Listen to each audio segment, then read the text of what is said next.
pontualidade em respeito aos colegas que estão sempre chegando no momento que nós começamos a fazer as nossas discussões, que vai ser um bate-papo com você sobre logística, né? Eu costumo dizer para os meus amigos que a pontualidade é marca das pessoas bem educadas. Eu acho exatamente isso. Então, antes de mais nada, eu gostaria de agradecer o convite, né, da sua instituição. A Juliana, minha aluna orientada do mestrado, ela está presente aqui. Eu espero que ela esteja bem, né? E as pessoas,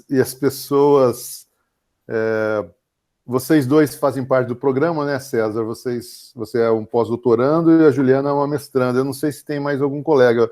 Eu acredito que, por enquanto, só vocês dois que fazem parte do nosso programa.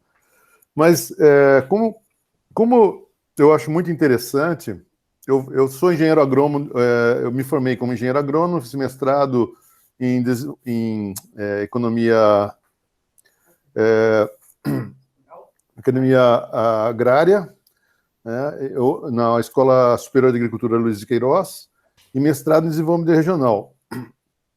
E hoje eu estava participando de uma banca de doutorado hoje à tarde, e eu falei exatamente que eu vivi um momento em que o agro, né, ele se transformou em agronegócio, porque até então existiam as economias primário, que seria o caso da agricultura, secundário, que seria a industrialização do processo da fibra, energia ou alimento, e o terciário, que seria a comercialização. Eu fui, até 1990, era o entendimento de setores estanques.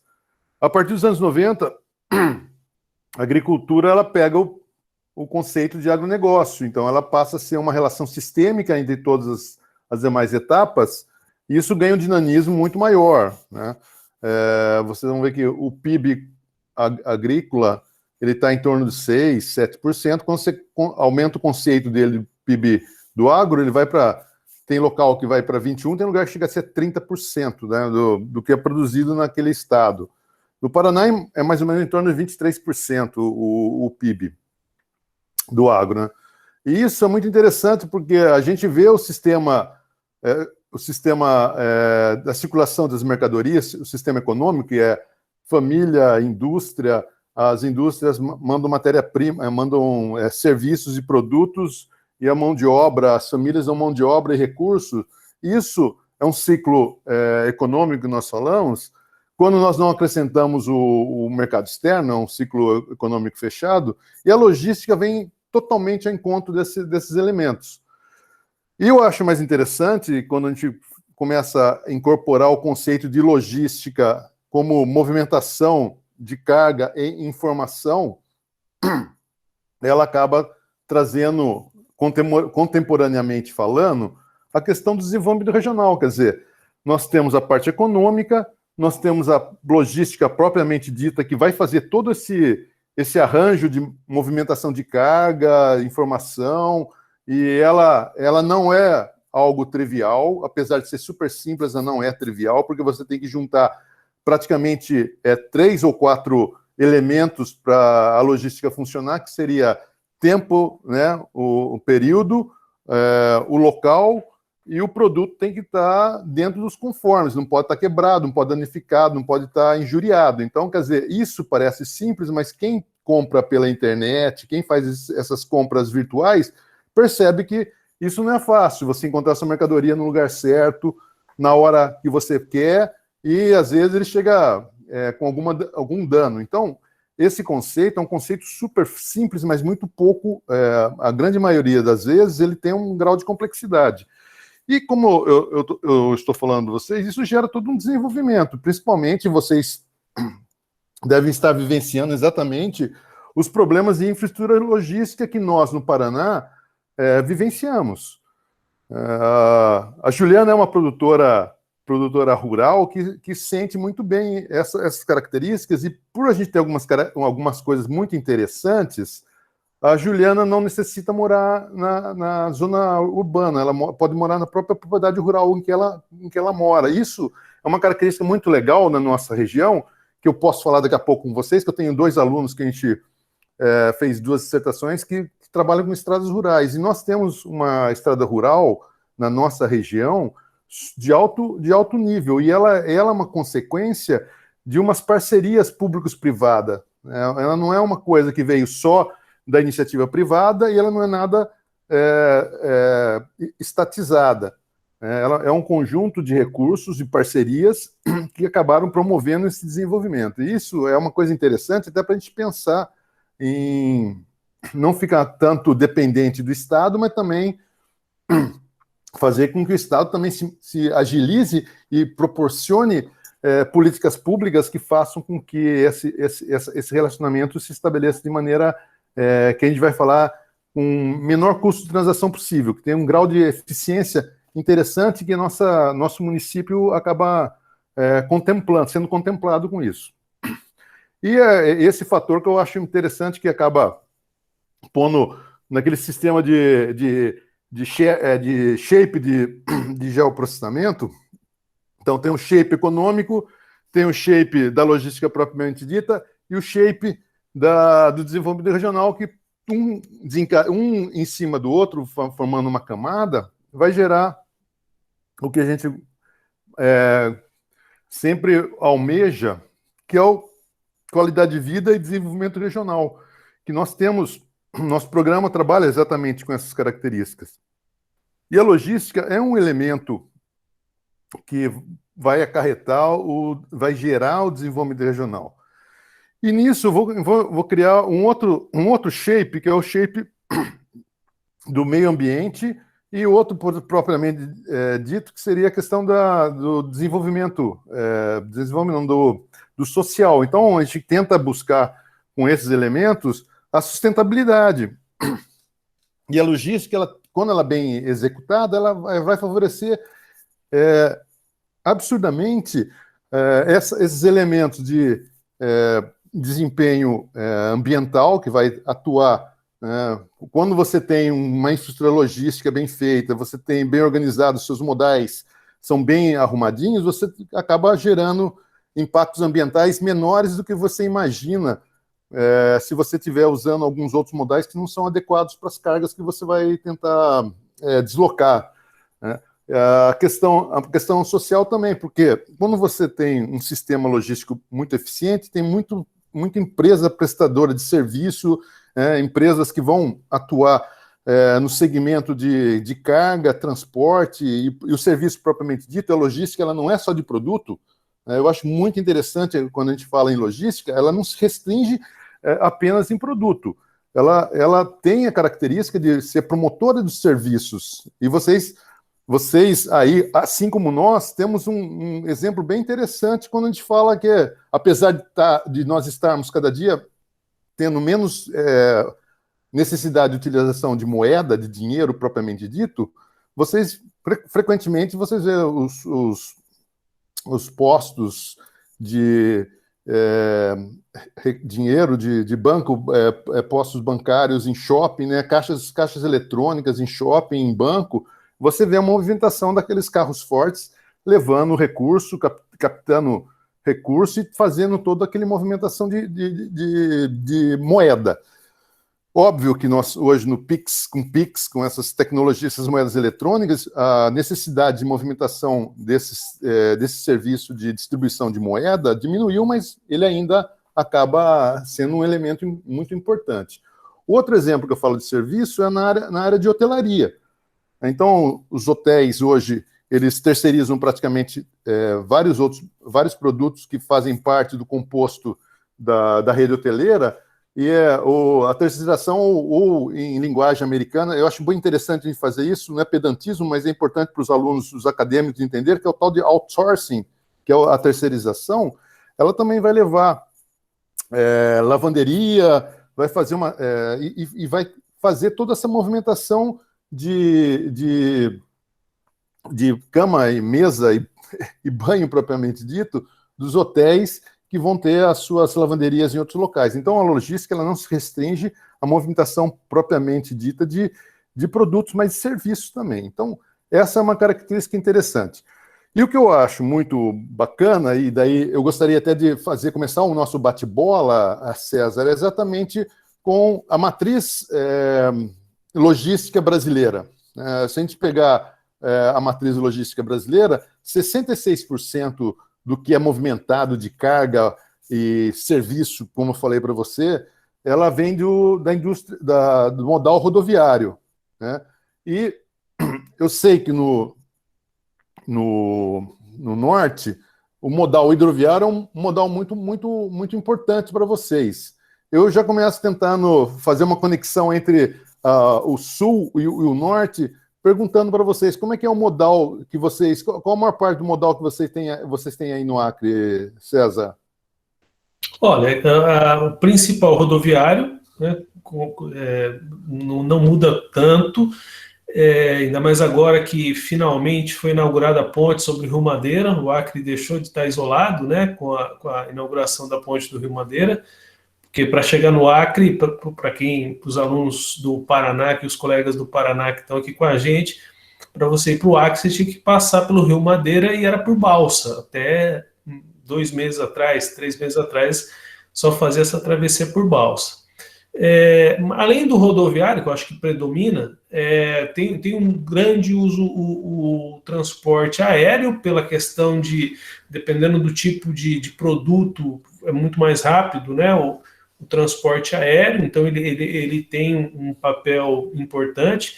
Em 2014, por exemplo, nós tivemos alagação, uma grande cheia no Rio Madeira, e durante quase 2 meses, todo o transporte foi via aérea. Fizeram uma ponte aérea, literalmente, para continuar abastecendo o estado do Acre.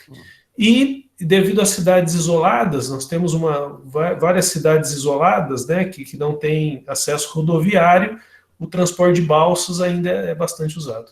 E nessa primeira pergunta, até que o interlocutor aqui está perguntando para vocês, eu sempre gosto de trabalhar que praticamente, né, 66%, entre 60% e 66% é o modal rodoviário, em torno de 23% modal ferroviário, depois 14% hidroviário, 4% ou menos o aéreo, em torno de 2 a 4% é o aéreo. Então, vocês podem perceber que vocês podem ter uma característica da distribuição de modais de transporte no Brasil um pouquinho diferente, mas, como você disse, basicamente, as rodovias é que predominam aí também, mesmo com essas restrições que vocês têm em determinados momentos do ano, que o norte ele tem um período chuvoso que tem uma série de rodovias que acabam ficando intransponíveis, né, por causa do período de chuva. Eu tenho alguns amigos meus que fazem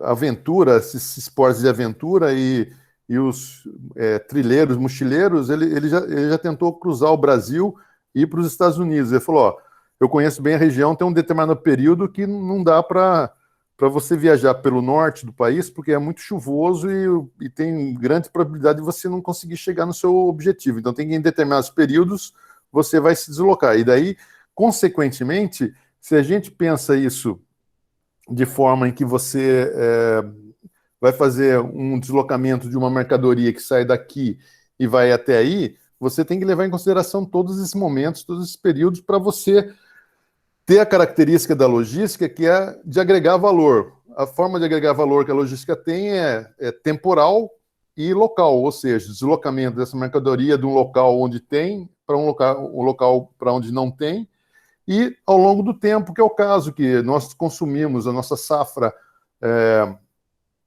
agrícola, ela em determinados períodos do ano. A gente sabe que o Brasil tem esse potencial super interessante de ter 3 safras ao longo do ano, uma safra de verão, uma safra de inverno nossa, e tem uma safra que pega do hemisfério norte, né, que a gente tem a questão do milho, do feijão, que podemos ter características de 3 safras. E isso, eles são períodos, nesses períodos, tem que ser armazenado para ser consumido ao longo do ano. Então, tem a questão do armazenamento, que é muito importante, é tão importante quanto, que vai fazer, que são os 2 elementos principais dos custos logísticos, são exatamente o transporte e o armazenamento de mercadorias.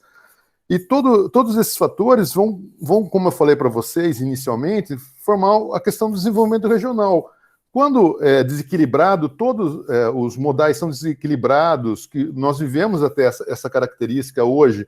Tanto é que politicamente não é legal, e não sei se os nossos dirigentes perceberam isso. Eu acredito que sim, porque na época não muito recente teve uma paralisação de motoristas, isso fez com que o Brasil parasse e caísse significativamente o PIB brasileiro.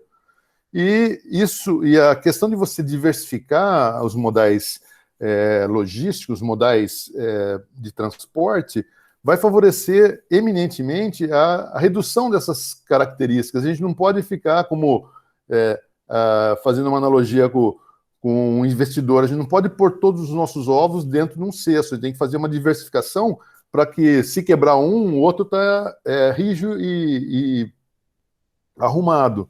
E a logística também acaba atendendo essas características. Nesse sentido, o desenvolvimento regional acaba, de novo, impactando deixando marcas indeléveis com as características logísticas. E é exatamente isso que eu estava falando para você. A infraestrutura logística é muito importante para você fazer pavimentação de estradas rurais, pavimentação de rodovias, gerar aeroportos, hidrovias, porque aqui na nossa região a gente estava tendo uma palestra esses dias sobre as hidrovias Paraná-Tietê, que vocês têm a hidrovia do Rio Madeira, que o pessoal chama, né? Fala, se você vai para a Europa, você pega literalmente uma hidrovia. Aqui a gente tem rios navegáveis, que é diferente, porque ela tem os bancos de areia, tem todas umas características bem naturais ainda, que muda de acordo com o período de tempo. E a gente vai passar agora, vocês talvez tenham algum problema, mas a gente vai ser muito mais sentido, as nossas barragens vão estar com níveis bastante baixos para geração de energia elétrica e principalmente para navegação. Em 2016, quando teve uma seca bastante severa no Brasil, a hidrovia Paraná-Tietê foi totalmente banida, quer dizer, o pessoal teve que usar caminhões para fazer o transporte de grãos, que eram transportados pelas chatas, né, que a gente chama, aqueles barcos que conseguem tirar um monte de caminhões das estradas, né, e aquilo teve que ser momentaneamente paralisado, porque não tinha calado suficiente para as embarcações transitarem naqueles rios navegáveis, não são hidrovias, a gente chama hidrovia, mas tem essa característica. Nós aqui temos também essa hidrovia Paraná-Tietê, e nós estávamos falando esses dias que tem uma lâmina da água que não é suficiente para um determinado tipo de... Essas embarcações não é suficiente porque tem que ter no mínimo 3,5 metros de profundidade de lâmina da água. E bem na região que eu não conhecia, mas acho que vocês já ouviram falar, não sei se a Juliana acabou, já era, acho que era pequenininha também, ela nem conseguiu visualizar as 7 quedas que existia na região de Guaíra, bem na divisa entre Paraguai, Mato Grosso e Paraguai, Mato Grosso e Paraná. Lá existiam 7 quedas que eram, segundo as pessoas que presenciaram esse parque estadual, eles falaram que era bem mais bonito que Foz do Iguaçu, que é uma maravilha, a coisa mais linda do mundo, e aconselho o César, quando vier para cá, fazer uma visita em Foz do Iguaçu, que assim, uma coisa cinematográfica, uma coisa assim de natureza, a coisa mais linda que tem, né? E tinha as 7 quedas que era em Guaíra, e ela foi extinta com a barragem de Itaipu. Hoje Itaipu estava, por incrível que pareça, estava lendo a reportagem no Valor Econômico, ou em algum jornal. Ela pegou a terceira, ela foi a segunda hidrelétrica, foi primeira durante um tempo, daí teve três gargantas na China, e agora tem mais uma chinesa que é maior do que a Itaipu. Então Itaipu está em terceiro lugar hoje em geração de energia, ou lâmina da água. E isso fez com que se extinguisse o Parque Estadual das Sete Quedas. Consequentemente, quando foi submersa essas sete quedas tinham uma incrustação de montanhas e basalto, e esse basalto hoje ele é um limitador da passagem bem nessa parte foi ter feito uma foto com vários níveis de infravermelho, de níveis de luz, espectro de luz, e mostra exatamente onde ficava as sete quedas, um problemaço de você ter que não ter calado o suficiente, porque quando chove, quando fica seco, aquela água baixa e fica muito perto do topo da montanha que é de basalto. E hoje, um ativismo ambiental, que eu vou falar daqui a pouco para vocês também, os fatores limitantes de algumas etapas que a gente tem que trabalhar com muito mais convencimento para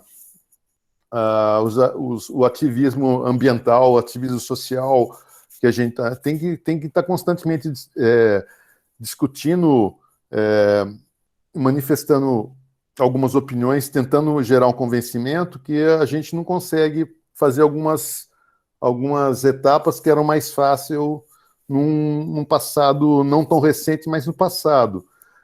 Mas hoje existe tecnologia que eles alegam que se você fazer bombardeamento dessas áreas, pode ocorrer algum problema de matança de peixe, os pescadores ribeirinhos podem ser prejudicados. Então, existe uma série de intervenções de entidades ambientais que não permitem esse tipo de técnica para você desbastar uma área que acaba gerando problemas de nível de calado, né? Calado de navio. Então, como nós estávamos discutindo semana passada, existe uma série de outras técnicas que isso pode ser possível, mas aí tem que gerar um convencimento, fazer uma série de atividades para você conseguir gerar a solução e fazer com que essas embarcações sigam o destino final dela, que seria ou o Porto de Paranaguá, aqui, que não passaria, obviamente, pelo rio, mas o Porto de Santos. E daí o pessoal, é muito engraçado isso, né? A gente é técnico e a gente não vê muito essas questões, mas a sociedade sempre questiona, fala, mas para que você vai mandar uma carga do Oeste do Paraná para Santos, se tem Paranaguá aqui? Daí é mais ou menos a resposta básica que a gente acha importante como técnico, quer dizer, tem que ser quem que vê o porto mais eficiente, que gere menos custo, né, tanto de transação, que é o custo de relacionamento entre os agentes, ou o custo de produção propriamente dito, que acho que vocês estão constantemente trabalhando. Então, onde for mais eficiente, eu falo em eficiência, que é a redução de custo, as empresas devem mandar o seu material para exportação ou para o destino final. E tem outro fator que é muito pouco, talvez interesse bem menos para vocês, mas ela não deixa de ser importante para o Brasil como nação, seria a navegação de cabotagem, que é a navegação que vai margeando a costa brasileira. Isso está também bem ninguém, você não se ouve falar nisso, são alguns pequenos eventos que podem estar ocorrendo, mas nós temos 8.000 quilômetros de costa que poderia ser melhor utilizada. Mas existe uma série de path dependence, que a gente chama, né, que caminho da dependência, não tem esse histórico, não tem esse dia a dia, né, em produção de alguns modais, isso acaba também afetando as nossas características de transporte. Mas tudo isso que eu estou falando, eu sempre tento conectar com o desenvolvimento, né? desenvolvimento regional, porque é a nossa área de atuação, que vai ter alguma pequena diferenciação semântica, mas é exatamente isso, a gente gerar um desenvolvimento na nossa região utilizando toda a infraestrutura logística que nós temos. E o Paraná, sendo um grande produtor de insumos agrícolas, né, e daí ela é cheia de sistemas agroindustriais que eu também trabalho, como eu venho do conceito de agronegócio, a gente trabalha com sistemas agroindustriais ou cadeias produtivas. A gente, muitas das vezes, esses conceitos são erroneamente conceituados como sendo a mesma coisa, mas tem pequenas diferenciações que é interessante até falar para os alunos. Se nós estamos conversando em um ambiente não acadêmico, as duas coisas pode ser considerada a mesma coisa, que é um conjunto de etapas que vão sendo sequenciais de transferência de tecnologia e matéria, né? Que eu posso tomar de direitos de propriedade, quando você utiliza o conceito da nova economia institucional, que vai sendo desencadeado e agregando e chega até um consumidor final. Isso, pelo ponto de vista dos sistemas agroindustriais, sai da matéria-prima e vai até o consumidor final. Essa é a primeira grande diferença de sistemas, né? E de cadeias é o contrário, sai do consumidor e vem até a matéria-prima. São a grande diferenciação entre a cadeia e o sistema. Então vai ter alguns... Professor, se querer interromper, já interrompendo, a gente faz essa diferenciação com os alunos, diferenciando cadeia produtiva de cadeia de suprimentos. Aí, no caso, a cadeia produtiva, os elos de elaboração do produto, e a cadeia de suprimento, o diferencial é exatamente vir de trás para frente. A gente vem da escola do Batalha, que é o professor Mário Otávio Batalha, que tem um livro sobre agronegócio e ele fala de logística, mas a cadeia de suprimento também é um conjunto de etapas que você vai elaborando, e isso eu acho interessante do supply chain, né? Essa característica de você gerar eficiência no sistema em que todos saem ganhando, né? É o modelo ideal e o que vai fazer a grande diferença. Só que isso também é a parte teórica. E como tudo na nossa vida é relacionamento, vão existir alguns custos, né, que eu chamo de custo de transação, que é custo de relacionamento, a maneira mais simples de você definir esses custos. Mas ele pode ser mais fragmentado, e é custo de elaboração e verificação do contrato, é custo de você monitorar o direito de propriedade, é o custo de você adaptar o produto, e é o custo de ineficiência do Estado, né, que é o custo que eu sempre falo que é um custo muito elevado que nós temos, quando a gente fala custo Brasil. Então, todos esses tipos de você monitorar os agentes, ver como o produto está sendo feito. Quando você compra uma commodity soja, é muito simples, mas quando você compra farinha para pizza com fermento, você tem que observar se vem a quantidade exata de fermento. Isso, só o fato de você estar monitorando todas as etapas, são custos que incorrem, que eu chamo que são custos de relacionamento, são custos de transação. E no supply chain, existe exatamente, para ser uma harmonia entre os agentes, mas a gente sabe que no dia a dia isso não ocorre, né? Existem alguns casos, como um colega meu que trabalha tem uma empresa no Rio Grande do Sul que mexe com borracha, com banda de rodagem para fazer ressolagem de pneu. Ele fala, nossa, Weimar, por incrível que pareça, a gente funciona muito bem organizado com a empresa que vende insumo para mim. A gente é muito bem... existe exata essa harmonia entre os agentes, de todo mundo sair ganhando, porque cada um passa as informações necessárias para o outro e a gente vive em harmonia. Eu tenho outro colega também que mexe com químicos, e ele também fala exatamente isso, mas eu não sei se isso é um elemento que é genérico. Posso estar pegando casos esporádicos, casos que não são uma realidade da nação, porque a gente percebe que os agentes econômicos, eles têm, na concepção do modelo teórico que eu trabalho, eles são oportunistas e tem racionalidade limitada. Existindo oportunismo e racionalidade limitada, fica difícil você fechar algo que não tenha custos. Os custos de transação acabam sendo positivos ou significativos. Então, isso faz com que ocorram alguns custos e esse custo vai gerar ineficiência no sistema. Então, essa seria a segunda parte da nossa conversa, que seria a questão dos custos de transação, porque eles são elementos fundamentais que vão definir a maneira que você vai selecionar a estrutura de governança, a forma como você vai coordenar a cadeia do supply chain, se você for trabalhar com isso, e você pode fazer ou você pode comprar, que é exatamente, você vai ter uma integração vertical, que seria você ser dono de todos os fatores de produção do seu processo logístico, se a gente for exemplificar com uma logística, ou você vai comprar de terceiro, como eu falei para vocês, vou terceirizar isso, vou encontrar no mercado isso de maneira disponível, que ele vai fazer todo esse processo para mim, né? Isso, a gente vê uma série de cooperativas aqui na nossa região, que a frota rodoviária dela é da própria cooperativa.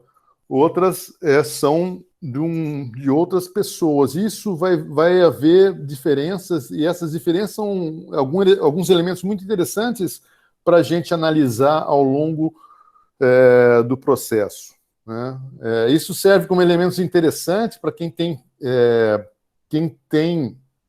vontade de fazer pesquisa nessa área de gestão. A gente tem constantemente feito trabalhos com isso, como eu falei para vocês, eu já participei de uma defesa de doutorado que era exatamente essa discussão. Qual a maneira mais eficiente de uma matriz, uma empresa que faz reprodução de matriz para ovos entrar no mercado? É mais interessante ela ser dona de todo o processo, é interessante em algumas etapas do processo ela fazer contrato ou ela entregar via mercado, né? Então essa era a grande questão. Será que a integração que a gente chama, que é ser dono de todo o processo produtivo, é interessante, ou tem alguma outra forma de você coordenar o seu negócio que não necessariamente você tem que ser dono de todo o processo, mas tem algumas características que eu não vou entrar em detalhes, que vão definir essas formas de governança ou coordenação. Isso são elementos também que são muito importantes. A logística ela é muito próxima dessas questões de você ver a eficiência do sistema pela ótica dos custos de transação. Os custos de transação são conceitos relativamente recentes. Eu falo que é relativamente recente, que é do início da 1937, do século XX. A gente fala isso que é recente porque se você pegar a microeconomia tradicional, ela é do século XVII e XVIII, né?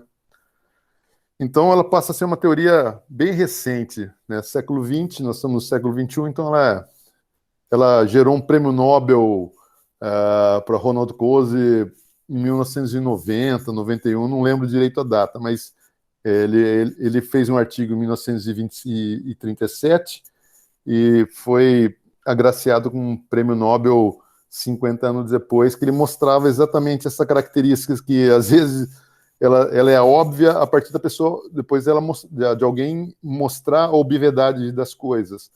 Mas ele falou exatamente, a pergunta que ele fez é se o mercado é tão onipresente, né? Por que existem as firmas? Em função dessas características, ele começou a falar, daí ele começou a definir, ele acabou não definindo, outros autores vieram e começaram a mostrar por que algumas empresas atuam fazendo tudo, ou outras compram, né? Elas compram alguns insumos, alguns produtos que elas vão acabar utilizando. Então, através desse autor, ela começou a desenvolver uma série de características. A teoria começou a ser desenvolvida em 1937 e hoje a gente está aí avançando em alguns momentos da teoria. E a logística está muito ligada a isso, principalmente quando eu falo que existe a questão dos custos de falhas de Estado, né, que é o famoso custo Brasil para nós. Ele não se limita, obviamente, os custos do Brasil, a questões ligadas à infraestrutura logística, mas ele é um dos fatores muito forte que vai gerar a ineficiência de algumas etapas da logística brasileira. Porque vocês devem ter uma série de deficiências de infraestrutura aí no seu estado, como nós temos aqui, né? Eu não cheguei a conhecer o porto de Roterdã, mas alguns colegas meus já falaram que é uma coisa fora do normal. Ele falou, tem 150 quilômetros de porto. Aqui, quanto muito, 3, 4 quilômetros de porto. Você vai para Santos, acho que não deve ter 10 quilômetros de porto. E vocês vão percebendo que o material é mal, os guindastes são tudo bem antigos, não tem aplicabilidade das coisas, não tem algo que você possa desenvolver de maneira eficiente. A gente tem vários portos, a gente vai ver que aqui nós temos, com relação aos portos brasileiros, que a gente trabalha com agronegócio, a gente vai perceber que nós temos aí, deixa eu tentar resgatar essas informações aqui no meu material, mas a gente vai ver que a gente tem esses portos aqui, nós temos portos aqui deixa eu tentar ampliar um pouco o tamanho ficou pequeno aqui para mim, mas nós temos os portos de Maceió, temos portos de Salvador, temos os portos eu queria pegar os mais por norte, o Barcarena, né, Poço de Barcarena, nós temos, acho que do Rio Madeira também, deve ter algum porto aí, e basicamente é São Paulo, Santos, Paranaguá, e a gente tem o Porto de Itajaí, que trabalham com as commodities basicamente nossas aí. E vocês têm outros portos que vão gerar uma série de competitividade, uma certa, como é que fala? Com uma característica de gerar eficiência. Por quê? Porque esses portos são mais novos, tem uma série de novos equipamentos, e isso vai favorecer o desenvolvimento do agronegócio nessa região que vocês têm. Então, só para praticamente encerrar a nossa conversa, eu acho bem importante a gente perceber algumas coisas, né? Que, como eu falei para vocês, daqui a um tempo, a gente vai ter uma série de desafios, né? E que vai ser exatamente a questão de armazenagem, apenas 15, aproximadamente, tudo que eu estou falando, pode haver alguma alteração ao longo do tempo, mas é em torno de 15%, né, 15% das fazendas possuem sistemas próprios de armazenamento. Aqui na nossa região, os produtos são armazenados fora da propriedade. Eu acredito que aí também seja essa característica, né? Então, o percentual de perda no mercado, de perda do mercado de grãos na pré e na pós-colheita é muito elevado aqui no Brasil, é em torno de 10%, né? Em relação à média mundial. A média mundial não chega a ser a 5%, 6%, né? A produção, quando cresce a produção, gera pressão para a armazenagem, porque não temos ainda uma política de armazenagem. Aqui na região sul acho que é mais tranquilo, mas você pega foto no Mato Grosso do Sul, você armazena soja, mas deixa o milho no céu aberto. Então, a questão da armazenagem é um elemento muito importante. Outra questão, que são desafios, principalmente para vocês, e vocês com certeza sofrem, né, 80% das estradas hoje que nós temos, as estradas são sem pavimentação. E vocês aí sofrem com a característica do clima, que é de floresta tropical, chove muito e a degradação do asfalto é bastante elevado. E nesse processo, eu não vou... eu estou generalizando, mas assim, a gente vê aqui, né? A gente vê aqui, consequentemente, deve ocorrer aí. Os pavimentos asfálticos, eles não vêm com todos os níveis de brita, de características que são necessários, né? Em alguns locais, né, para aguentar as intempéries, deveria ter uma outra camada de pedra para você, e deveria ter também uma fiscalização da quantidade de carga que é colocada nos caminhões. Então, pessoal, cada um, de maneira oportunista, olha para o que tem, enche o seu caminhão, e isso acaba gerando um problema para toda a sociedade, e para eles mesmos, para os próprios caminhoneiros.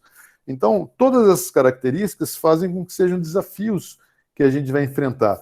E, além disso, são os desafios também que não são tão diretamente ligados com a logística, mas servem como elementos, como eu falei para você, a questão do ativismo ambiental, né? Se você hoje... eu sou bem... eu sou politicamente incorreto às vezes, mas eu acho que é bem interessante algumas coisas. Eu tenho alguns colegas que são muito radicais em relação à questão ambiental, né? Como um colega meu fala, se tem um sapinho que vai ser extinto para passar uma rodovia, que extinga esse sapinho. Eu não penso assim. Eu acho que existe... A gente tem... minha cunhada, hoje, antes de eu entrar nessa nossa conversa, ela fez a defesa de mestrado dela, e ela falou uma coisa que eu concordo plenamente com ela. Só a educação liberta. Então, eu acho que a gente tem capacidade intelectual, o ser humano, mesmo achando que, às vezes, você escuta History Channel, que fala alienígenas do passado, tentando falar que os alienígenas que fizeram tudo de legal que aconteceu. Não, acho que isso é menosprezar a capacidade humana, e a gente tem capacidade de intelecto suficiente, limitado, mas suficiente, para a gente gerar desenvolvimento, gerar a educação, gerar bons projetos, meio ambiente ser preservado, não destruir tudo. Eu tenho essa visão de que a gente não precisa ser zero nenhum, mas dá para ser meio, 0,75, 0,25, uma coisa que seja eficiente, né? E de novo eu volto nesse autor que é o Ronald Coase, que ele fala exatamente isso de maneira sutil, que os problemas dos custos sociais, né? Que exatamente ele fala que numa economia em que o custo de transação é sempre positivo, a barganha acaba sendo muito, muito importante. E isso, quando ele fala em barganha, não é usar o modelo que o próprio Pigot usava de punir efetivamente os poluidores, é fazer um meio termo, falou, ó, para de poluir, e a gente chega no meio termo, não vai ser paraíso ecológico, mas também não vai ser uma coisa degradada. Acho que esse ponto de vista do problema dos custos sociais aplicado ao meio ambiente, eu acho que ele acaba sendo uma coisa bem interessante, apesar de ele não ser muito contra... você não consegue perceber ele de maneira efetiva, né? Ele não é fácil de ser compreendido de maneira racionalmente, assim, no sentido de que você já entende o processo. Ele não é auto-explicativo, às vezes você demora um pouco para entender, mas ele é mais ou menos, ele tem essas características. E essa pressão que eu falei para vocês por ativismo, quer seja ambiental ou de grupos, ele acaba tendo um impacto importante. A gente tem que saber, quem vai mexer com infraestrutura logística, que é uma parte da logística, tem que saber compreender isso, né? E, além do crescimento da população, a população nossa já está ficando bastante velha, isso vai demandar uma nova característica de você se comportar, mudanças de hábitos de consumo, né? A demanda por proteína animal.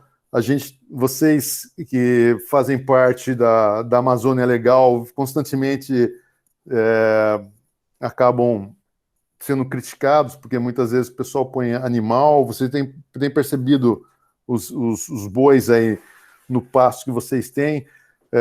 Eu estou vendo direto propaganda JBS falando sobre a certificação ambiental, que eles vão trabalhar com animais certificados que não agridam o ambiente. Então, isso vai mudar com o perfil da região de vocês, e vocês, como sendo formadores de opinião, devem prestar atenção nessas tendências que vão ocorrendo para vocês estarem um passo adiantado e pensar e gerar exatamente essa reflexão e tentar fazer algo que possa melhorar o desenvolvimento regional do local onde vocês estão estabelecidos.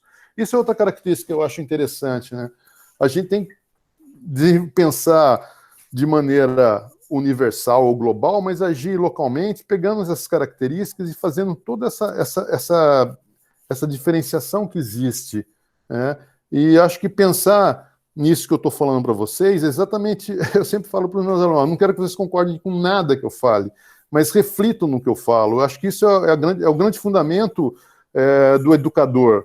Eu me considero educador, então eu acho que é muito importante, eu penso que é muito importante vocês perceberem essas características que estão sendo, de maneira muito vagarosa e paulatina, elas vão se alterando, e a maneira de nós agirmos como nós agíamos anteriormente vai ser diferente. A gente tem que ter outra abordagem, tem que fazer outros elementos. E eu sou um exemplo claro disso, né, na questão dessa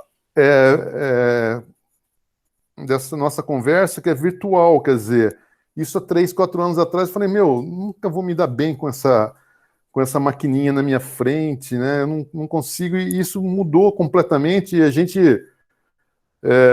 tem se esforçado para fazer algumas coisas interessantes, né? E isso eu acho que a gente aprendeu, a gente está reaprendendo a gerar o conhecimento. Eu acho que a gente vai, como eu falei para vocês, não vai ser só isso, nem a aula presencial que era anteriormente. A possibilidade de eu estar conversando com vocês hoje, né? Aí vocês em Rio Branco, é Rio Branco, né, César? E eu aqui no Paraná. No Paraná mostra exatamente o potencial absurdo de conectividade que vocês podem fazer disciplina com a gente aqui no Paraná. A gente pode assistir aula lá em Princeton, Harvard, ou vocês fazerem a mesma coisa. Então, quer dizer, isso muda o foco, isso gera uma série de potencialidades. Consequentemente, vai existir também sempre, né, a moedinha, tem um lado bom e o lado ruim. Junto com o progresso vem todos os problemas do progresso, e, consequentemente, na questão educacional, quando nós falamos em ensino à distância, vem exatamente isso. Vem o aluno que tá só com a câmera aí, nem tá assistindo o que eu tô falando, porque fala, daqui a pouco eu assisto a gravação, porque o César falou que vai ser gravado. E esse dia nunca chega, né? A gente sempre deixa, posterga, daí essa nossa interlocução, né, nossos relacionamentos, nosso bate-papo, ele acaba sendo substituído de uma série de coisas. Mas aí é característica de cada um, e todo mundo, espero que tenha sido vacinado, ou seja, próximo da vacinação, passou de 1,5 m, é maior de idade, então vocês fazem o que vocês querem, tem um livre-arbítrio para fazer isso, né? E a gente eu acabo encerrando, César. Se você quiser conversar alguma coisa, tem tantas outras coisas para fazer, mas eu acho que o nosso horário é meio restrito. Eu pensei que ia falar 30 minutos, estou quase fechando 1 hora com você aí. E se vocês quiserem fazer alguma pergunta para mim, alguma informação que eu possa transmitir para vocês, eu abro a palavra para você, César, para você fazer esse fechamento, ou fazer o bate-bola, que nem foi bate-bola, né? Eu só fiquei falando o tempo inteiro, né?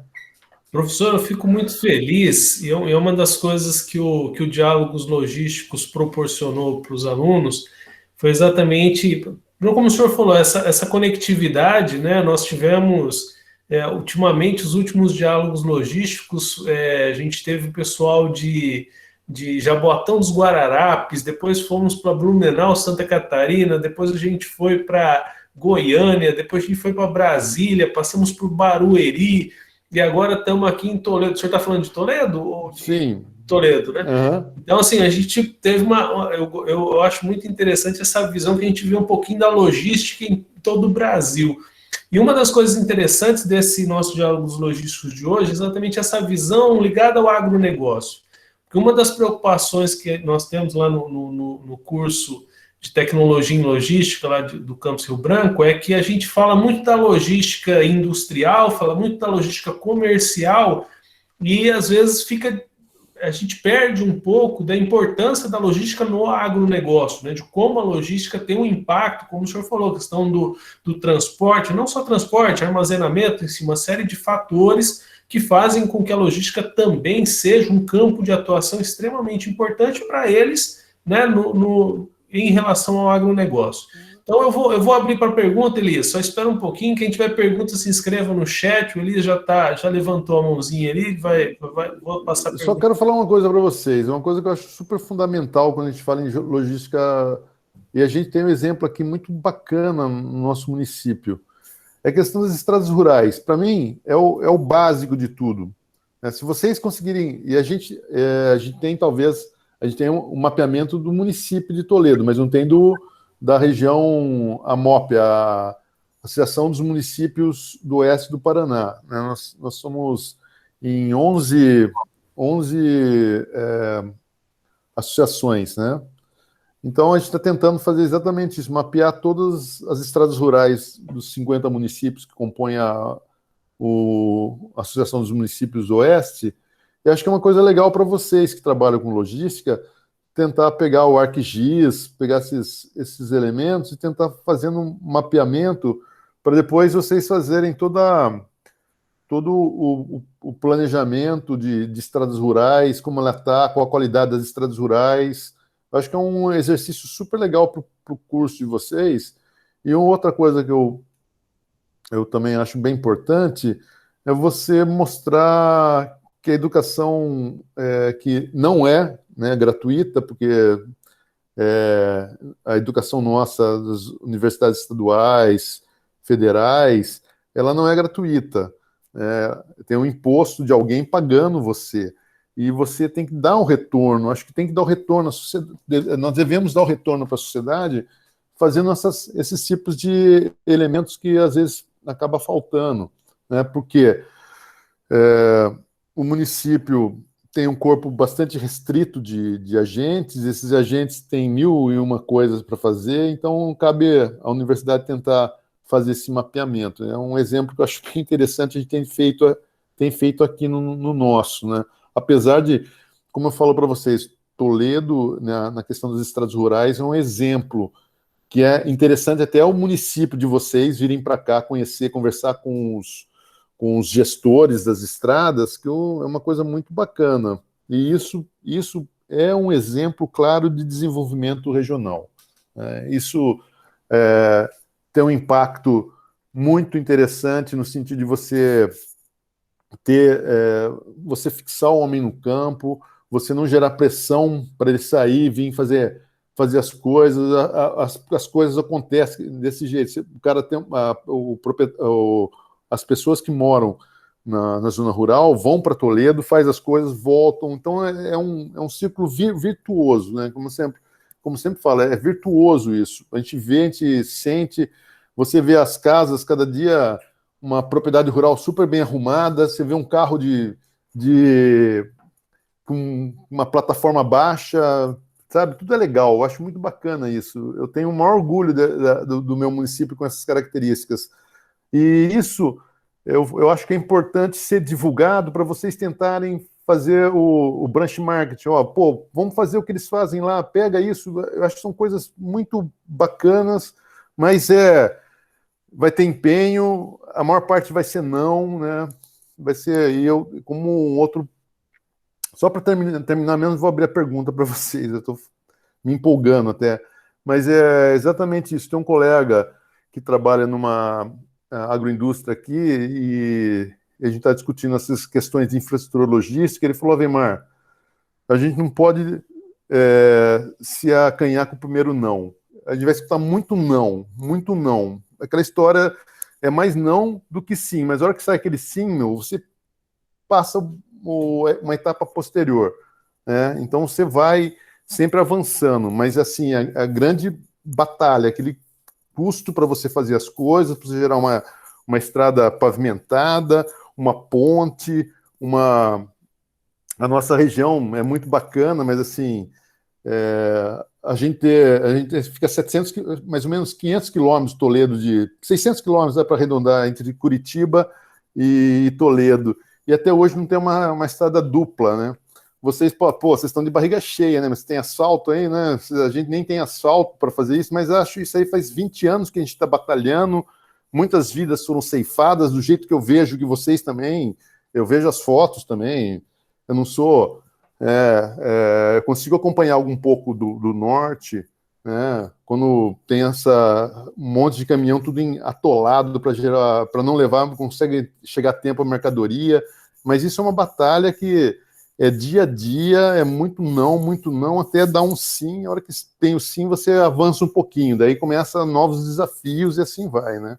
Então essa minha última fala é de otimismo, não é de pessimismo. É só, vocês querem, vocês têm que ficar com essa martelando até a coisa ir para frente, porque se não ficar insistindo, os agentes políticos que nós temos na nossa região não vão fazer nada, né? Tem que ficar martelando, né?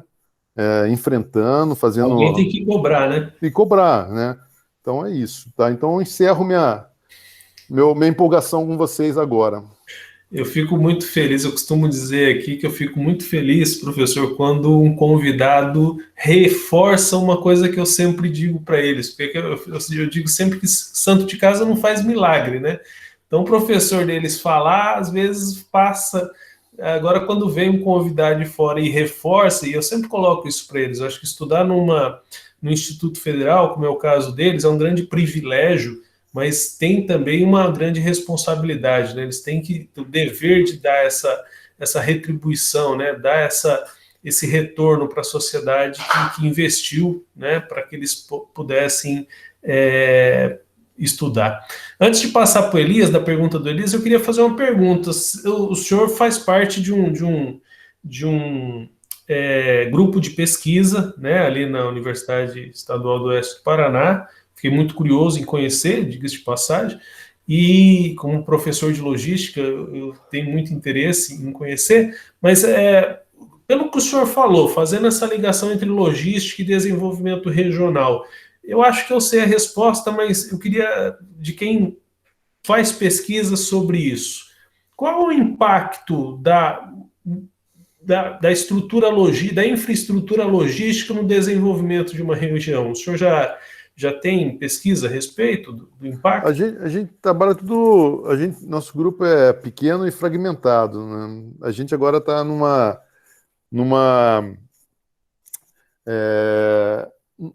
trabalho muito interessante, que vocês devem ter alguma coisa por aí, que eu já li um artigo, só que vocês fazer uma ligação Atlântico-Pacífico.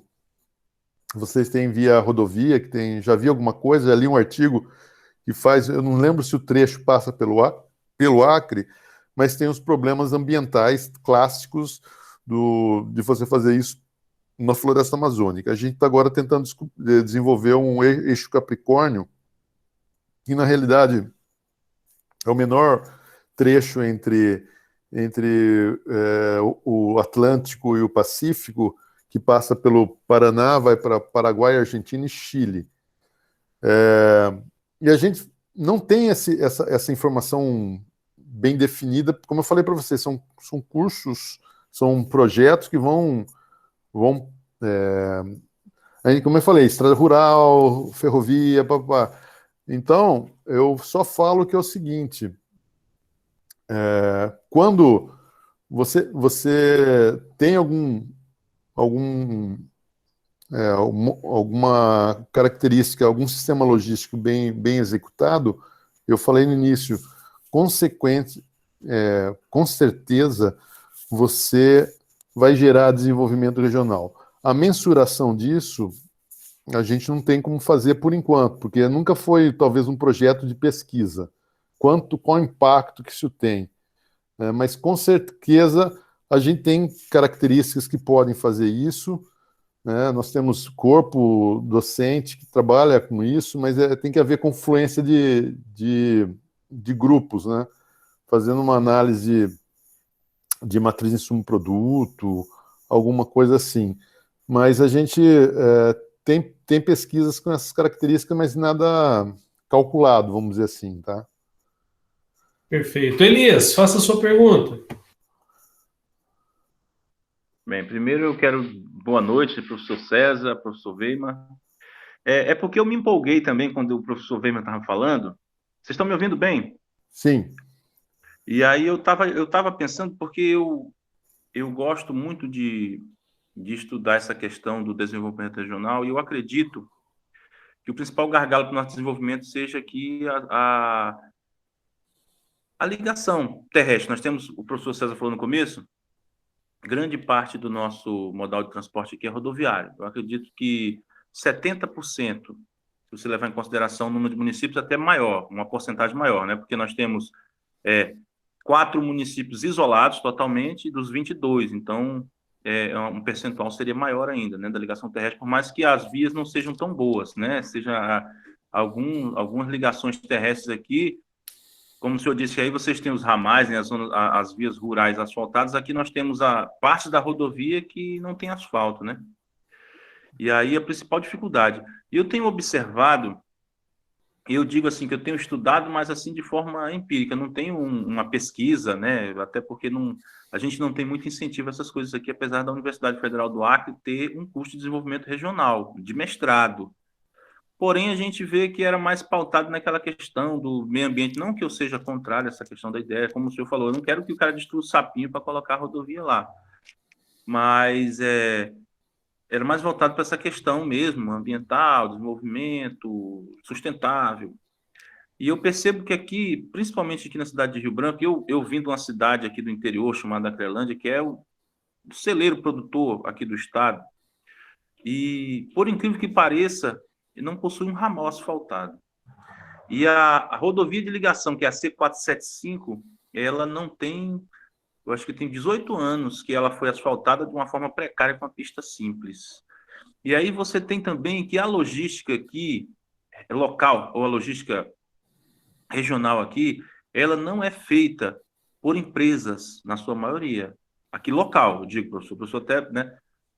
Para trazer de fora, não. Você tem empresas grandes aqui de transporte, mas aqui dentro, se você for atrás de um frete, eu já tive problemas, porque eu trabalho nos Correios e eu já trabalhei na parte administrativa, que fazia as linhas de transporte, e para você conseguir, por exemplo, alugar um barco, você não consegue, tu tem que chegar para o barqueiro, porque não tem uma empresa de barco. E aí você tem uma empresa, que nem os Correios, que tem que fazer uma licitação, tem que fazer essas coisas, você tem uma burocracia danada.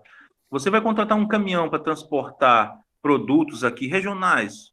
Você também não tem uma empresa que você vai conseguir fazer isso aqui, porque você vai ter que contratar do freteiro. Tem aquelas pessoas que ficam paradas aqui nos trevos, que ficam paradas à beira da rodovia, esperando as pessoas chegar para contratar. Então, a nossa estrutura logística, ela não é apenas precária na infraestrutura, mas também na própria estrutura empresarial. Não tem os agentes, né, logísticos, né? Isso, os agentes logísticos. E eu, como entusiasta do desenvolvimento regional aqui, por várias vezes entrei em alguns debates com algumas pessoas, porque a gente tem uma certa entrada com alguns políticos, para essa questão, porque as pessoas, há alguns anos atrás, teve um projeto chamado Ruas do Povo, onde o governo do estado, ele prometeu asfaltar todas as ruas dos municípios de Rio Branco. E, de certo modo, ele cumpriu, mais ou menos, fez assim um asfalto meia boca, mas ele cumpriu 90%. Mas eles criaram um projeto chamado Ramais do Povo, eles não cumpriram 20% desse projeto. E eu julgo, sinceramente, para a produção regional, porque aqui a gente tem muita questão de pecuária. É como eu li o comentário aqui acho que foi a Evelyn, deixa eu ver aqui, Juliana. A Juliana, ela comentou, olha, você facilita o transporte do frigorífico, essas coisas, e aqui nós não temos essa facilidade, porque a pessoa tem o gado na sua fazenda, se estiver na beira da BR, tudo bem. Agora, se você estiver num ramal, por exemplo, você não tem estrutura para sair com um caminhão pesado lá de dentro. Então, isso é um entrave muito grande para o nosso desenvolvimento regional. Aí eu vou deixar uma perguntinha no final, porque eu me entusiasmei, né? Então, o César ia fazer esse comentário. Mas eu vou deixar uma perguntinha no final. Aí, no caso, esses agentes, né, de transformação que a gente tem aqui, que nós temos aqui, Federação de Pecuária, Pecuaristas, Federação das Indústrias e tal, aí em Toledo, quem foram, não precisa dizer nome, mas os responsáveis por essa parceria que a Juliana colocou aqui? Porque aqui em Rio Branco eu vejo assim, muita gente cobrando, mas é para o asfalto passar na porta da fazenda dele. Mas o ramal da pessoa que planta um abacaxi, ou a macaxeira, ou a mandioca, como vocês falam aí, ou o milho, ele não tem quem cobre. Ele tem uma associação de moradores, mas o poder de barganha dele é muito pequeno. Esse trabalho foi um trabalho muito legal, que nasceu exatamente, como o pessoal, a gente estava falando, exatamente semelhante, tá? A gente tem uma série de demandas do Sul, né, e os caras falam assim, adianta você falar com a NTT? Você acha que a NTT vai vir falar que está faltando pista dupla? Ele falou, vocês têm que levar a demanda para Brasília e lá pautora e você tem uma decisão, né? Eu acho que é exatamente isso, vocês têm que levar a demanda que vocês têm para o município, para o prefeito, para o secretário de obras. Geralmente, eu sempre falo que o secretário aqui de agricultura do município, ele é secretário do agronegócio e da logística, porque produção, e a Juliana é um exemplo claro, né, a família dela, elas têm assistência técnica, elas já têm o expertise, o pet dependence, que a gente chama, eles já estão há muito tempo no campo trabalhando, já sabe selecionar o milho, já sabe mais ou menos que milho, que tipo de milho, mas tem uma assistência técnica legal para um determinado padrão de produção. E o secretário de Agricultura aqui em Toledo, ele tem que fazer exatamente isso, tem que escoar a produção, tem que tirar os aviários, os frangos dos aviários, tem que tirar os porquinhos da suinocultura, tem que fazer estrada asfaltada para os ovinhos, que hoje eu estava vendo o sistema de matriz de ovo, que o pessoal fala, para você transportar ovo tem que ser um pavimento super arrumadinho, sem muito solavanco.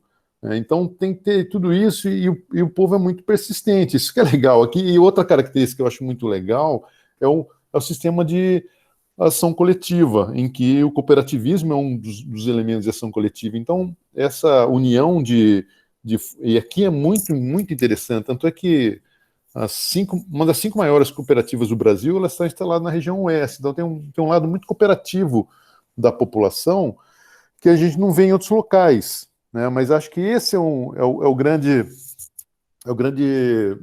diferencial que acho que vocês deveriam começar a cultuar e se organizar, e essa organização tem que ser aquela coisa voluntária mesmo, né? Eu vou pegar uma bandeira, sair defendendo para eu virar vereador, virar agente político, né? Acho que é uma coisa bem coletiva, em que toda uma região, toda uma estrutura vai ficar fazendo exatamente o que eu falei. A gente quer asfalto, não tem. A gente quer asfalto, não tem. No convencimento, como eu sempre falo, para vocês gerarem um produto, né? E isso vem na briga do bom sentido, não é sair fazendo manifestação, dando porrada. Não, ser incisivo e firme no propósito que vocês querem. Eu estou falando, né? Falar é fácil, mas a gente agir é muito mais difícil, mas é por aí. Se a gente não fizer esse tipo de movimentação, os caras... a coisa mais fácil do mundo, é falar não. Não é a palavra ideal para o cara. Não pode, não dá, é impossível. Daí você vai com jeitinho, e por aí, o que você acha? Daí você vai convencendo. Agora, que é uma batalha dura, isso a gente não está na parte técnica, é política, né? É parte política. Mas isso que eu tenho percebido também, que o político passa a ser um elemento muito fundamental para tudo que a gente quer fazer. Tá? Eu acho que a questão política, a gente não pode mais isolar ela, falar, eu não sou político, eu não quero. Não, só esse fato de você sentar com o secretário municipal, com o próprio prefeito, é um ato político.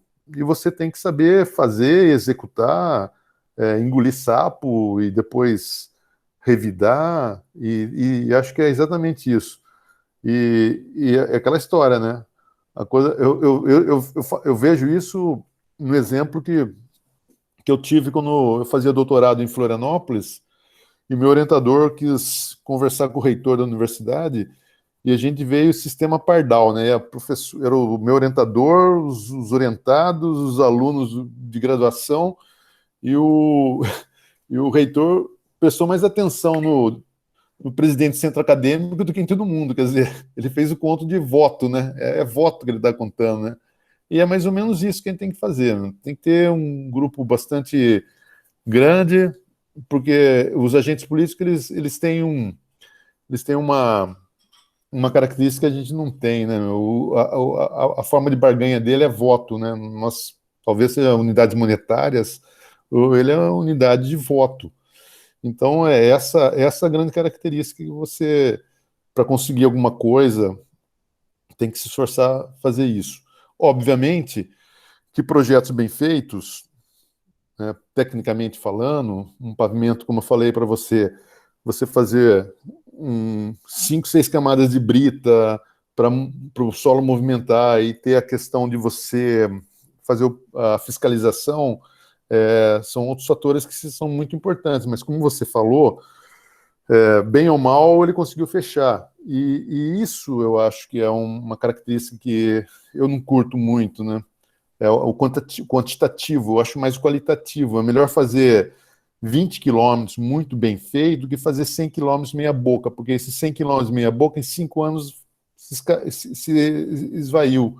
E 20 bem feito, vai demorar 10 anos para acabar. Mas aqui, tudo isso, né, não é só aí, né, é número, né, meu? O político, o agente político, vamos falar assim, ele vai transformar isso em quantitativo. Porque na minha gestão eu fiz 500 quilômetros de estradas rurais. Não sabe a qualidade, mas ele fez 500, isso impacta, né? Impacta. Eu acho que o mais confundido que trouxe soluções para vocês, mas esse é o processo, né? É a reflexão. É Mas isso acho que é a política com P maiúsculo, né, professor? Eu acho que né? a função do cidadão é essa, né? Cutucar, porque se ficar quieto não sai nada, né? Depois de conversar com vocês, eu lembrei do Chacrinha, né, meu? Chacrinha, eu tô para confundir, não tô para. Eu sou mais para confundir do que para gerar a solução, né? Então, é mais ou menos isso. Mas é o processo. E lembrando, Chacrinha, quem não se comunica se toma. Então, é tudo. Então, são esses nossos grandes filósofos do cotidiano, né? São essas reflexões que eu trago para vocês, que de maneira até meia brincalhona às vezes, mas eu não sou um cara sério, não consigo ser sério, né? Eu acho que é importante vocês pensarem e se unirem para ter um. Mas assim, ó, só nessas características que a gente está falando para vocês, e até é uma coisa muito interessante até. Pega o secretário de infraestrutura ou agricultura, fala, vamos lá conhecer Toledo, vamos conversar lá. Vocês falam com a gente arranja um encontro entre o prefeito atual e o secretário para vocês virem conversar, fazer a Juliana me ajuda depois, a Juliana me ajuda a fazer isso, né? A gente faz uma visita técnica, daí vem o pessoal aí fazer uma visita técnica, conhecer o município, voltar empolgado e fazer o secretário pôr a mão na massa e fazer uma estrada legal. E, consequentemente, vocês podem também contribuir, como eu falei para vocês, pegar o ArcGIS, pegar esses modelinhos de geoprocessamento e fazendo a modelagem da região com estrada, declividade. Acho que vocês têm corpo para fazer isso, mesmo que seja bem incipiente, bem pouquinho, né? Daqui a um tempo, se tiver, a gente vai fazer... eu faço parte do Laboratório de Estatística Espacial. A gente está dando um curso de Estatística Espacial agora, né? Está terminando. Os próximos meses vão dar curso em R. Vocês já estão convidados, né, a fazer. Vai ser curso à noite, daí tem que ver o horário, essa diferença de 2 horas, né? Se é possível. Então, são essas maneiras que a gente pode estar contribuindo com o programa de vocês, para vocês tentarem fazer essa diferença que é fundamental aí, que é gerar conhecimento para a região onde vocês estão estabelecidos.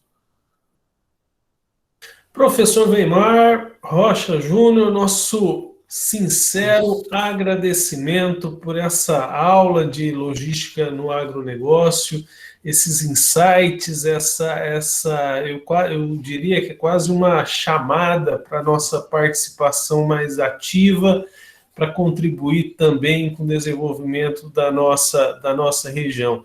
Eu quero agradecer muito a sua gentileza, a sua generosidade de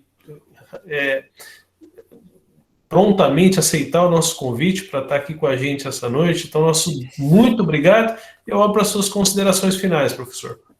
Não, exatamente, as minhas considerações finais vão ser essa. Na medida do possível, quando nós tivermos alguns cursos, eu vou mandar para você e você distribui para os alunos. De maneira geral, os nossos cursos são gratuitos. Então, quer dizer, isso tem 2 lados, né? Um lado bom e um lado ruim. Um é de graça, o outro cara fica meio largado e se inscreve e não faz. Isso é uma coisa que eu fico chateado até. Então, se vocês forem fazer, façam. Só isso que eu falo. É de graça, mas façam. E acho que essas coisinhas, se vocês já não têm um grupo de docentes que fazem a questão de ArcGIS, de você usar um software para fazer os shapes, né, as formas lá, como eu falei para vocês, usei o conceito desses modelos de você pôr camadas das estradas, daí você pode colocar um monte de coisa, qualidade do solo, pavimentação, fertilidade, dá para fazer um monte de coisa legal. E acho que as estradas rurais, elas precisam ser delineadas, elas precisam, é o ponto inicial para mim de tudo quando a gente fala em logística do agronegócio. Inicialmente é o local que sai da propriedade rural, é a primeira via que sai do local de propriedade rural e vai para um grande centro, um centro consumidor, para um porto, né, uma agroindústria, e ela precisa estar bem arrumadinha. Aqui a gente tem problema, imagino vocês aí, né, de ter problemas também bastante significativos. Então é exatamente isso, essa interação entre as nossas universidades, com o César sendo um pós-doutor que vai trabalhar com a gente, ele pode ficar atento e levar esses cursos que muitas vezes são interessantes e geram algum projeto de pesquisa, o que o próprio César falou, vamos mensurar a logística e desenvolvimento regional, quanto que isso está impactando na região. Então são insights que são interessantes para vocês que têm pretensões de seguir carreira acadêmica, né? Mesmo achando que o interessante é pôr a mão na obra, né? Seguir e fazendo as 2 coisas juntas. Acho que seria isso. Professor, então nosso muito obrigado mais uma vez. Eu acho que se as estradas são as artérias, os ramais são as veias que mantêm a circulação. Exatamente. E faz a vida da logística de uma forma geral. Da sociedade fluir, exatamente. Essas artérias que vão gerar todo esse conjunto de entrelaçamento de rodovias e vão chegar no destino final. E, consequentemente, chegando no destino final, vem as matérias-primas, que é exatamente as rodovias, o sistema logístico é feito para isso, né? Mandar produto e receber insumo. Não adianta você só mandar soja se você não tem eu até tinha o exemplo aí, para você fazer um hectare de soja, você tem que ter 60 quilos de adubo, 10 mil litros de... 10 mil, não, eu não lembro. Uma quantidade de óleo diesel. Você precisa ter isso, né? E isso é pulverizado, não é chegar num posto de gasolina e encher o tanque. Meu, a propriedade está lá, 10, 12 quilômetros do centro. Então, é uma movimentação que é significativa, né, de pulverização. Não está aglomerado, está pulverizado. Então, dá uma dificuldade. E você tem que ter adubo, tem que ter defensivo, tem que ter combustível, tem que ter um maquinário, tem que ter a mão de obra que também vai arrumar sua máquina. Então, tudo isso tem que estar organizado e vai gerar todo uma série de explosões de pontos aí, né? É isso, acho que o senhor foi muito feliz na colocação que o senhor, lá na fala do senhor colocou, né? Parece fácil colocar o produto certo, no lugar certo, na hora certa, da maneira correta, pelo menor custo possível, mas é uma tarefa extremamente difícil para os profissionais da logística, né? Eu quero agradecer mais uma vez, professor Weimar, pela generosidade e gentileza de aceitar nosso convite, agradecer a Juliana, que participou ali no chat. Juliana, obrigado pelo prestígio. Tem também, deixa eu ver aqui, agora para não falar, tem mais um aluno nosso aqui, o Flores, o Rafael está aí também. O Rafael Obrigado. Também é aluno nosso de Cascavel, mestrando nosso também. Obrigado, então, Rafael, então, pelo prestígio, agradecer o pessoal aqui do Acre, Elias, Neivandro, Evelyn, todos que estiveram aqui com a gente essa noite. Nosso muito obrigado. Até mais. Até a próxima, se Deus quiser. Boa noite, viu? Até mais. Tchau. Boa noite, pessoal. Abraço.